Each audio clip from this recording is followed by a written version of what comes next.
Well, that's just not accurate. Again, what it comes down to is making sure that we have convenience for people and treating them like adults and creating hundreds of millions of dollars of new Yeah, revenue. but what I'm asking you is, are we going to have an early election? Again, I can't answer that. I just can't right now. As far as I'm concerned, we're going to focus on our agenda, getting things done, and the people are going to decide. That's what's beautiful about a democracy.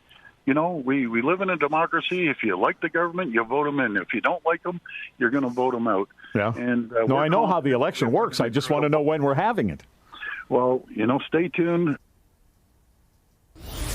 Stay tuned. That's Ontario Premier Doug Ford speaking to Jerry Agar on News Talk 1010 today, following a new Toronto Star report that says Ford is considering an earlier provincial election over concerns of what a potential federal Conservative win with Pierre Poilievre could mean for him. According to the Star, the Premier is worried that if Poilievre wins in October of 2025, as polls are suggesting, there could be cuts to transfer payments to provinces and the federal government's current electric vehicle strategy. Ontario is scheduled to head to the polls in June of 2026. Let's talk about this with the front bench. Here tonight, former New Brunswick Liberal Premier Brian Gallant. He's now the CEO of Space Canada. Former Conservative Deputy Leader Lisa Raitt is here. She's the Vice Chair and Managing Director of Global Investment Banking at CIBC. CTV News political analyst and former NDP leader Tom Mulcair is with us, as is the Toronto Star's Queen's Park Bureau Chief and author of that scoop, Rob Benzie. Hi, everybody. Good to see you tonight. Rob, I'm going to start with you because it was your story. The answer from the Premier was as clear as mud in that it wasn't a no. I think that would have been an easy way of saying there's not going to be an early election. And B, what is the reason that you've been able to ascertain that they might go early? Well, there's a lot of factors, Vassy. First of all, Mr. Ford is popular right now. He's just won 2 by-elections, including in Lisa's hometown of Milton. So he's riding high.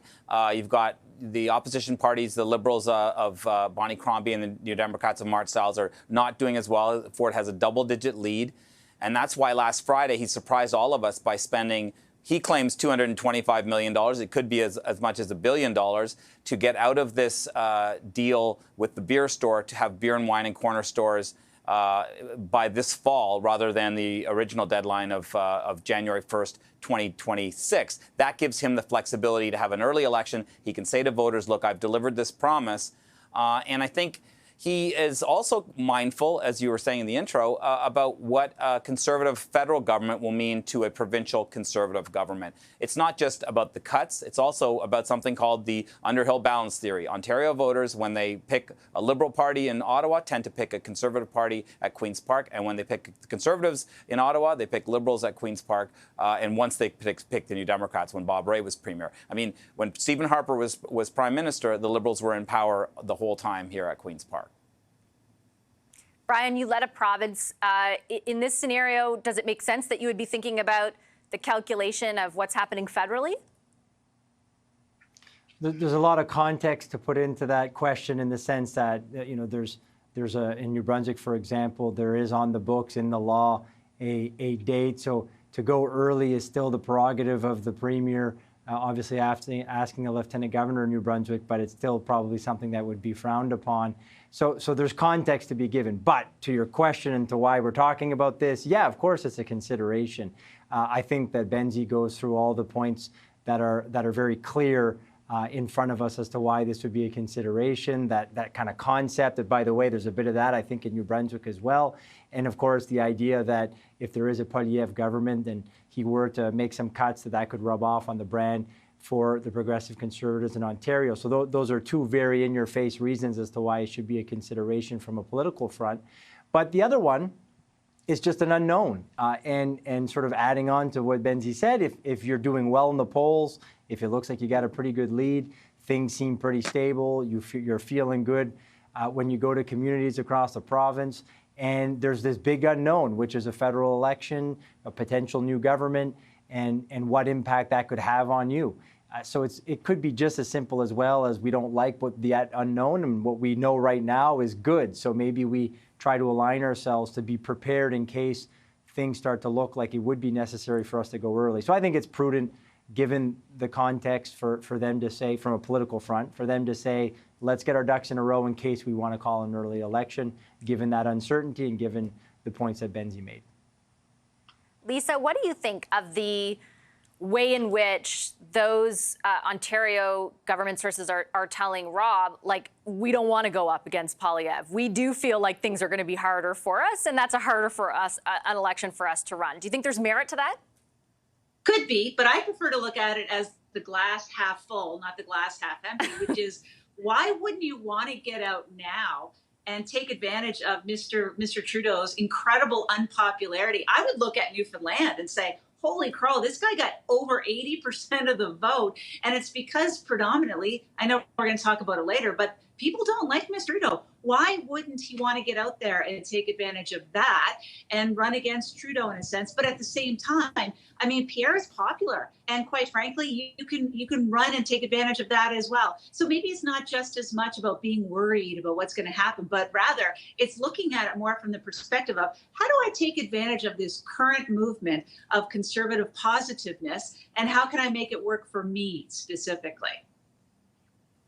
It will be interesting to see the way in which that actually plays out, Tom, because Premier Ford is almost in a unique position in that he is among conservative politicians in this country the most aligned with the Prime Minister on front-facing announcements. You know what I mean? Like, I don't think behind the scenes, you know what I mean? They're exactly best friends, or he agrees with everything Liberals do. But they have been able to work together to deliver these announcements in vote-rich areas of Ontario, which sort of, like, again, you know, creates a different context to what he can and can't take advantage of. Yep, but I think that Rob Menzies is right on the money when he says, look, this is a tendency not just in Ontario, but in other provinces as well. Look at how many Liberal premiers there were when Justin Trudeau was elected in 2015. And look at the map today. It's a simple reality. Canadians are smart about this stuff. They don't like putting all their eggs in the same basket. So whether it's Poilievre, I think that there might be one other reason, or the potential arrival of Poilievre is one of them. I'd also say that the mess that is the Greenbelt file isn't going away. There are stories all week, you know, about this person telling lies to that commissioner, and a lot of that is going to come out.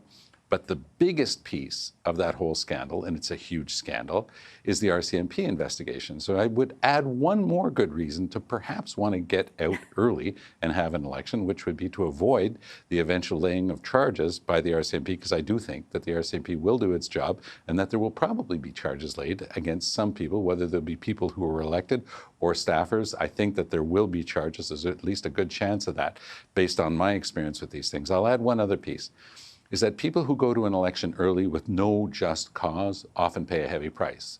We can go back in history. Robert Bourassa got clobbered once. He was doing fine. He had a majority and just said, it's about time. We can go get it now. And he just got turfed out. We've seen the same thing in other provinces as well. So you have Trudeau, 2019, when he went to an election for absolutely no reason, he lost his majority.